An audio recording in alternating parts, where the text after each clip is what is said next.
In order to fulfill the goals I set for myself each and every day that I am teaching, I need to be able to reach as many students as possible with whatever message I may be trying to get across.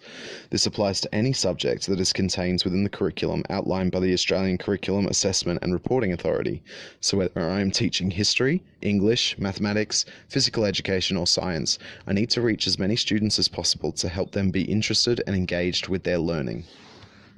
Bingham suggests that Nietzsche's idea of self-fashioning helps students to embrace learning in a way that many traditional forms of education do not. He suggests that often students ask difficult-to-answer questions that may frustrate a teacher.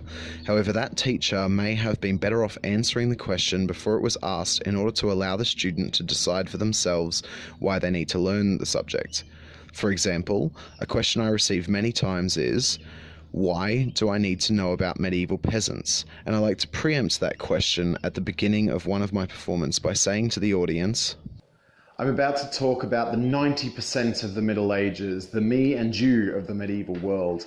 I'm going to be talking about the people that lived, breathed, died and fought for you to have the right to work, live, breathe and eat in a safe environment. I'm going to be talking about the most important people of the Middle Ages, and that is the peasant. By helping students to be interested in the subject matter they are required to learn in the curriculum, and by giving them a reason to be interested in it, I hope to embrace the ideas outlined by one of my other favourite philosophers, Maslow. Lawrence Dennis, in his 1975 journal article titled Maslow and Education, discusses how the various philosophical ideas explored by Maslow may assist in creating a more successful school environment. Maslow suggests that in order to encourage students to reach their fullest potential, they need to be able to learn to express themselves in a variety of ways.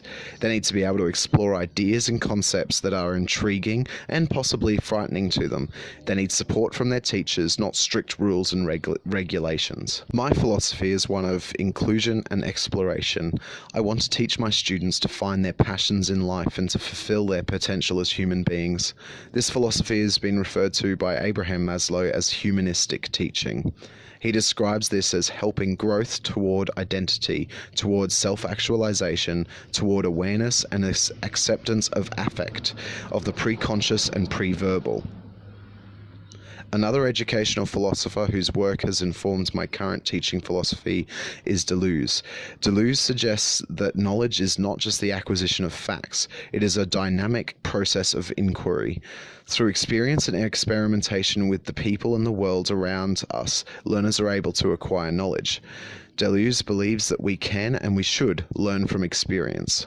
Experience, as Deleuze describes it, can range from physical experiences like being outdoors or observing something interesting, to intellectual experience such as experiencing the eureka moment when a concept or an idea finally clicks in a learner's mind.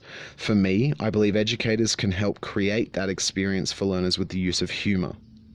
Humor can be a powerful and productive tool in helping teachers succeed in the classroom. It cultivates spirit, alleviates stress, improves communication, and diffuses conflict. The importance of humor in the classroom is increasingly recognized as a means of diffusing hostility and encouraging cooperation and learning. Currently, I use humor throughout my performances, and I intend to continue to use it in the classroom as a teacher. Humor can be an effective tool to create a narrative and encourage memory in a classroom, to encourage creativity, to establish or break down boundaries, or even to relieve stress. In conclusion, my teaching philosophy is influenced by the works of many great thinkers, from the ancient world through to current-day educators. The main thing that they all have in common is that they view education as the nurturing of a human being to become the greatest version of themselves. That through clear communication, a supportive and challenging environment, and with humor and encouragement, I hope to be able to teach my students to be creative explorers of their own world.